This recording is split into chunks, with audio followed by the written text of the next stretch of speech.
मंदाकिनी एक शानदार शख्सियत की मालिक, पहले ही फिल्म से सफलता का स्वाद चखने वाली हीरोइन, एक झटके में लाखों लोग को अपना दीवाना बनाने वाली एक्ट्रेस और फिर अंडरवर्ल्ड डॉन के साथ अपने रिलेशन के चलते अपना करियर तबाह कर लेने वाली अदाकार। चलिए जानते हैं आज मंदाकिनी की पूरी कहानी, तो वीडियो को लास्ट तक बने रहें। 30 जुलाई 1963 को मंदाकिनी का जन्म पश्चिम उत्तर प्रदेश के नामी शहर मेरठ में हुआ था।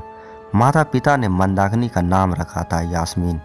इनके पिता का नाम जोसेफ था और वो एक ब्रिटिश थे। इस तरह इनका पूरा नाम था यास्मीन जोसेफ। इनकी माँ का नाम मुन्नी और वो एक कश्मीरी मुस्लिम थी।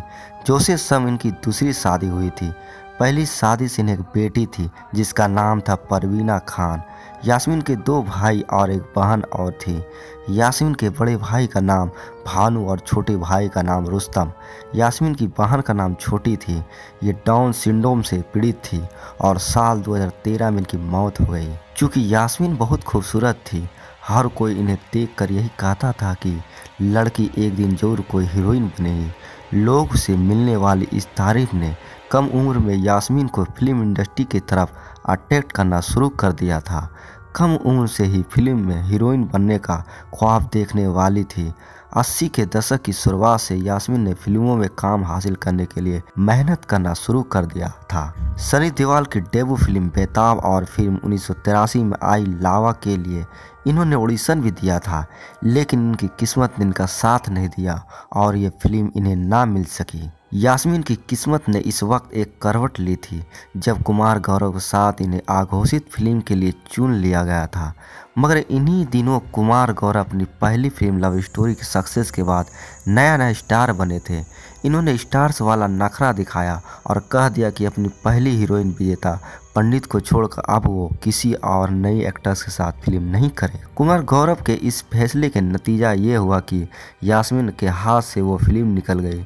यास्मीन को निराश तो काफ़ी हुई, लेकिन इन्होंने हार नहीं मानी। यास्मीन ने कुछ ऐसी भी फिल्म साइन की जो कभी बन ही नहीं पाई, मगर 1985 में यास्मीन को एक ऐसी फिल्म मिला जिसने इनको फिल्म स्टार्स और फिल्म इंडस्ट्री से जुड़े लोगों के बीच उठना बैठने का मौका दिला दिया। ये फिल्म थी मजलूम और यास्मीन ने इस सन 1985 में साइन किया था। फिल्म के प्रोड्यूसर थे रंजीत विरके और इन्हीं के साथ यास्मीन को मिली पार्टियों में जाने का मौका मिलने लगा था। रंजीत विरके ने इन्हें माधुरी नाम दिया था। एक फिल्म पार्टी में ही सोमेन राज कपूर की नज़र यास्मीन नज़र पड़ी। इन दिनों राज कपूर अपने छोटे बेटे राजीव को बॉलीवुड लॉन्च करने को तैयारी कर रहे थे और राम तेरी गंगा मैली नाम की फिल्म बनाने की प्लानिंग कर रहे थे। फिल्म के लिए इन्हें एक हीरोइन की तलाश थी। यूँ तो इन्होंने डिम्पल कपाड़िया को लगभग फाइनल कर ही लिया था, मगर जब राज कपूर ने यास्मीन को देखा तो डिम्पल को अपनी फिल्म में लेने का इरादा इन्होंने ड्रॉप कर दिया। राज कपूर ने यास्मीन को राम तेरी गंगा मैली में काम करने का ऑफर दिया, जिससे यास्मीन ने बिना देर किए स्वीकार कर लिया। ये राज कपूर ही थे जिन्होंने मेरठ के यास्मीन जोसेफ को इनकी फिल्म नाम मंदाकिनी दिया था, ये नाम जो अब इनकी पहचान बनने वाला था। राम तेरी गंगा मैली में कुछ ऐसे सीन थे जो बेहद बोल्ड थे, लेकिन मंदाकिनी ने बिना किसी झिझक के वो सीन पूरा परफेक्शन के साथ शूट किया। ये वो सभी सीन इतने लोकप्रिय हुए कि फिल्म पूरी तरह से मंदाकिनी की फिल्म बन गई। राम तेरी गंगा मैली बहुत हिट साबित हुआ, लेकिन राजीव कपूर को इस फिल्म की सफलता से कोई फायदा नहीं हुआ। यास्मीन को मिली लोकप्रियता से राज कपूर को बहुत बुरा लगा। इनके पिता राज कपूर ने फिल्म में इनसे ज़्यादा हीरोइन पर ध्यान दिया।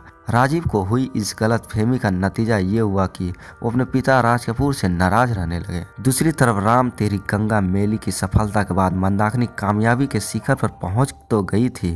बैक टू बैक इन्होंने कई सारी फिल्म साइन की। हालांकि राम तेरी गंगा जैसी कामयाबी मंदाकिनी को फिर कभी नहीं मिल पाई।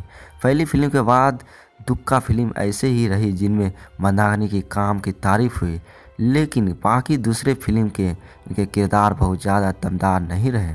मंदाकिनी ने रंजीत विरके की फिल्म मजलूम सबसे पहले साइन की थी, लेकिन राम तेरी गंगा मैली में बिजी होने के चलते वो इस फिल्म में बहुत ज़्यादा ध्यान नहीं दे पाई। नतीजा ये हुआ कि ये फिल्म राम तेरी गंगा मैली से 1 साल बाद यानी 1986 में रिलीज हुई। इस वजह से रंजीत विरके मंदाकिनी से काफ़ी नाराज भी रहने लगे थे। अपनी फिल्म करियर में मंदाकिनी ने लगभग 50 फिल्मों में काम किया था। मंदाकिनी का करियर जब अपने पूरे उरूज पर था तब इन्हें डॉक्टर कमयूर डी रिनपोच ठाकुर से शादी कर ली। तिब्बती मूल के डॉक्टर मंदाकिनी से मिलने से पहले एक बौद्ध भिक्षु हुआ करते थे। डॉक्टर ठाकुर दलाई लामा के फॉलोअर है। 70 के दशक में माफी के मशहूर एडवर्टाइजमेंट ने नजर आया। ये क्यूट बच्चा दरअसल मंदाकिनी के पति डॉक्टर कंग्यूर टी रिंपोच ठाकुर ही थे। शादी के कुछ साल पहले ही मंदाकिनी उस वक्त विवाद में आ गई जब अंडरवर्ल्ड डॉन दाऊद इब्राहिम के साथ इनकी कुछ तस्वीर सामने आई। इन तस्वीर में ये दाऊद संग दुबई में मैच देख रही थी। ये तस्वीर सामने आने के बाद मंदाकिनी के बारे में अफवाह उड़ने लगी कि इन्होंने दाऊद से शादी कर ली और दाऊद के बच्चे की मां भी बन चुकी है। हालांकि मंदाकिनी ने इन खबरों को कोरी बकवास बताया।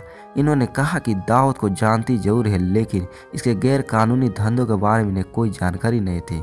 न ही दाऊद संग इनका काफ़ी कोई अफेयर रहा। शादी और बच्चे का कोई सवाल ही पैदा नहीं होता। वक्त के साथ दाऊद वाली इस कंट्रोवर्सी तो मंदाकिनी बाहर आ गई, लेकिन इसका बहुत बुरा असर इनके करियर पर पड़ा। मंदाकिनी की अच्छी फिल्म बंद हो गई और धीरे धीरे मंदाकिनी फिल्म इंडस्ट्री से दूर होती चली गई। मंदाकिनी की आखिरी फिल्म जोरदार जो साल 1996 में आई थी। मंदाकिनी को गाने का काफी शौक था। मंदाकिनी ने नो वैकेंसी और संबाला नाम से 2 म्यूजिक एल्बम भी निकाली थी। वही नामी म्यूजिक डायरेक्टर रहे बप्पी लहरी संग भी मंदाकिनी ने साल 1986 में डांसिंग सिटी नाम का एक एल्बम रिलीज किया था। ओरिजिनली बप्पी दा ने यह एल्बम नजिया हसन के साथ रिकॉर्ड किया था, लेकिन बाद में नजिया संग बप्पा दा की बात बिगड़ गई। बप्पी दा ने नजिया की जगह मंदाकिनी से इस एल्बम का सभी गीत रिकॉर्ड कराए। मंदाकिनी इन दिनों अपने परिवार संग मुंबई में रहती है। इनका एक बेटा जिसका नाम रविल है। बेटे रविल के साथ ही मंदाकिनी एक बार फिर से अपना कमबैक करने जा रही है। जल्द ही मंदाकिनी और इनके बेटे पर पिक्चराइज हुआ एक म्यूजिक वीडियो रिलीज होने वाला था, जिसका टाइटल माँ ओ माँ।